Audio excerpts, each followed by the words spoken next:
Hello friends, welcome to Rupa's veg corner. இன்றைக்கி நம்ம சேனலில் ஒரு ஆரோக்கியமான ரெசிபி தான் பார்க்க போகிறோம். வாங்க என்ன ரெசிபின்னு பார்க்கலாம் ஃப்ரெண்ட்ஸ். இன்றைக்கி நம்ம சேனலில் ஒரு லஞ்ச் ரெசிபி தான் பார்க்க போகிறோம். என்னென்னா கிச்சடி பார்க்க போகிறோம். நம்ம கிச்சடிக்கு தேவையான பொருள் என்னென்ன அப்படின்றத பார்க்கலாம். 1 கப் பச்சரிசிக்கு 3/4 கப்பு பாசிப்பயிர் எடுத்து வச்சுருக்கேன். பாதியாக உடைச்சது க்ரீன் கலர் பாசிப்பயிர் எடுத்து வச்சுருக்கேன். அப்புறம் 1/2 ஸ்பூன் மஞ்சள் பொடி, 1 ஸ்பூன் மிளகாய் பொடி, 1 ஸ்பூன் கரம் மசாலா, 1 ஸ்பூன் ஜீரகம், தேவையான அளவு உப்பு. இது நிலக்கடலை பச்சையாக வேணாலும் எடுத்துக்கலாம், அல்லது வறுத்த நிலக்கடலை வேணாலும் எடுத்துக்கலாம். நிலக்கடலை, அப்புறம் பச்சை மிளகா, இஞ்சி 3ஐயும் பேஸ்ட் பண்ணி எடுத்து வச்சுருக்கேன்.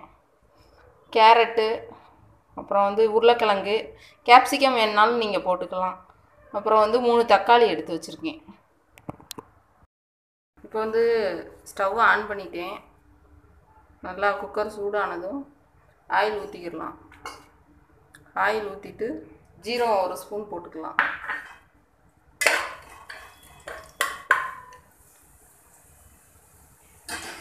ஜீரகம் நல்லா பொரிஞ்சு வந்ததுக்கப்புறம் நம்ம அரைச்சி வச்சுருக்கோம்ல இந்த நிலக்கடலை, அதுக்கப்புறம் இஞ்சி, பச்சை மிளகாய் அந்த பேஸ்ட்டை போட்டுடலாம். இது கொஞ்சம் திக்காக தான் இருக்கும், கொஞ்சம் நம்ம தான் நல்லா கிண்டி விடணும்.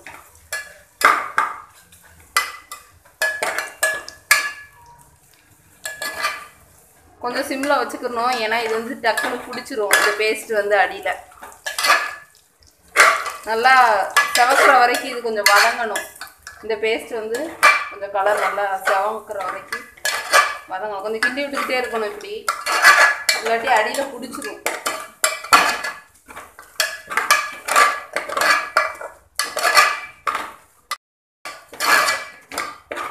நல்லா கலரும் சேஞ்ச் ஆயிடுச்சு. இப்போ பாருங்கள், அப்போ எப்படி திக்காக கெட்டியாக இருந்துச்சு, இப்போ பொழு பொழுன்னு ஆயிடுச்சு. பாருங்கள், நல்லா பொழு பொழுன்னு ஆயிடுச்சு. இந்த பேஸ்ட்டு கலரும் நல்லா சேஞ்ச் ஆயிடுச்சு. அடுப்பை கொஞ்சம் சிம்மில் வச்சுட்டு 3 தக்காளி போட்டுடலாம். அப்புறம் தேவையான அளவு உப்பு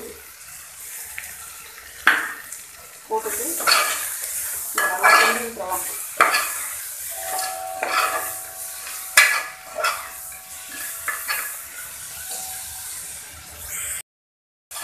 தக்காளியை போட்டு லைட்டாக கிண்டி விட்டு அதுக்கப்புறம் இது கொஞ்சம் அடுத்த சிம்மில் வச்சுட்டு இது நல்லா பேஸ்ட் மாதிரி நல்லா வதங்கணும்.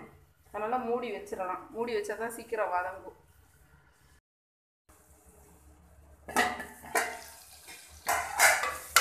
இப்படி நடுவில் எடுத்து கிண்டி விடணும், இல்லாட்டி அடியில் பிடிச்சிரும். அந்த இது போட்டிருக்க நிலக்கடலை போட்டுக்கிறதுனால சீக்கிரம் பிடிச்சிரும். நடுவில் நல்லா கிண்டி விட்டுக்கணும். இன்னும் கொஞ்சம் வதங்கணும்.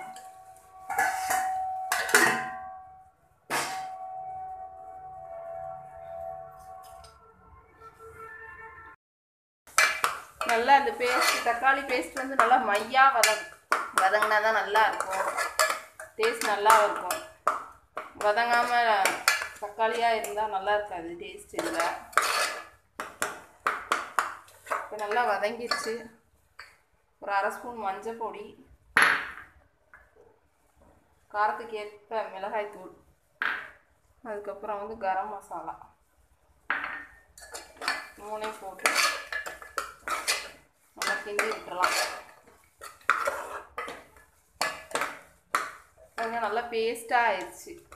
இந்த மாதிரி நல்லா மையாக வதங்கணும். அதுக்கப்புறம் நம்ம எடுத்து வச்சுருக்கிற கேரட்டை போட்டுடலாம். உருளைக்கிழங்கு, இதில் பட்டாணி போடலாம், அதுக்கப்புறம் கேப்சிகம் போடலாம். கேப்சிகம் போட்டால் இந்த கிச்சடி ரொம்ப டேஸ்ட்டாக நல்லா மணமாக இருக்கும்.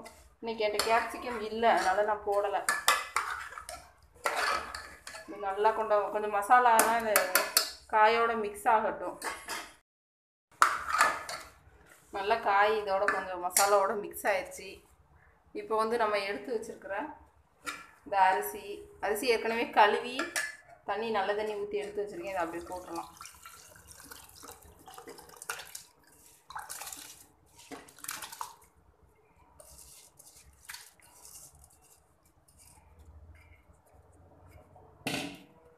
அடுப்பை ஃபுல்லாக வச்சிடலாம். லாஸ்ட்டு உப்பு மட்டும் கொஞ்சம் லைட்டாக தூக்கலாக இருக்கிற மாதிரி இப்போ டேஸ்ட்டு பார்த்தா லைட்டாக தூக்கலாக இருக்கிற மாதிரி இருக்கணும். அப்போ தான் இது வெந்து வரும்போது கரெக்டாக இருக்கணும். இப்போ எல்லாம் நல்லா மிக்ஸ் ஆயிடுச்சு. லாஸ்ட் உப்பு மட்டும் பார்த்துக்கோங்க. உப்பு மட்டும் கொஞ்சம் தூக்கலாக இருக்கிற மாதிரி பார்த்துக்கோங்க. அதுக்கப்புறம் வந்து நம்ம இதை வந்து க்ளோஸ் பண்ணி வச்சிடலாம். இது வந்து தண்ணி கொஞ்சம் கூட தான் வைக்கணும். கொஞ்சம் குறைவாக இருந்தால் தான் நல்லாயிருக்கும் இந்த கிச்சடி வந்து. இப்போ வந்து மூடி போட்டதுக்கப்புறம் ப்ரெஷர் வந்துச்சு. விசில் போட்டுடலாம். ஒரு 3 விசில் வச்சதுக்கப்புறம் இறக்கிடலாம் குக்கரை. இப்போ வந்து ப்ரெஷர்லாம் போயிடுச்சு குக்கரில். நம்ம ஓப்பன் பண்ணிடலாம். நல்லா குலைவாக வந்திருக்கு. இது வந்து இவ்வளோ குலைவாக இருந்தால் தான் நல்லாயிருக்கும். பாருங்கள், நல்லா குலைவாக வந்திருக்கு. இப்போ நம்மளோட சத்தான பாசிப்பயிறு கிச்சடி ரெடி ஆயிடுச்சு. இது வந்து சின்ன குழந்தைங்கள்லேருந்து எல்லோரும் சாப்பிட்லாம். நல்லா குலைவாக வச்சுருக்கிறனால சின்ன குழந்தைங்களுக்கு கொடுத்தா சீக்கிரம் டைஜஸ்ட் ஆயிரும். அப்புறம் வந்து இந்த கிச்சடிக்கு வந்து மோர் குழம்பு வச்சு சாப்பிட்டா ரொம்ப நல்லாயிருக்கும். நீங்களும் இந்த கிச்சடியை ட்ரை பண்ணி பாருங்கள். மோர் குழம்பு வந்து நான் அடுத்த ரெசிப்பியில் உங்களுக்கு போட்டு விட்றேன். இந்த கிச்சடியை ட்ரை பண்ணி பார்த்துட்டு கமெண்ட்ஸில் எப்படி இருக்குன்னு சொல்லுங்கள். மறக்காமல் நம்ம சேனலை சப்ஸ்கிரைப் பண்ணாதவங்க சப்ஸ்கிரைப் பண்ணுங்கள். Thank you friends.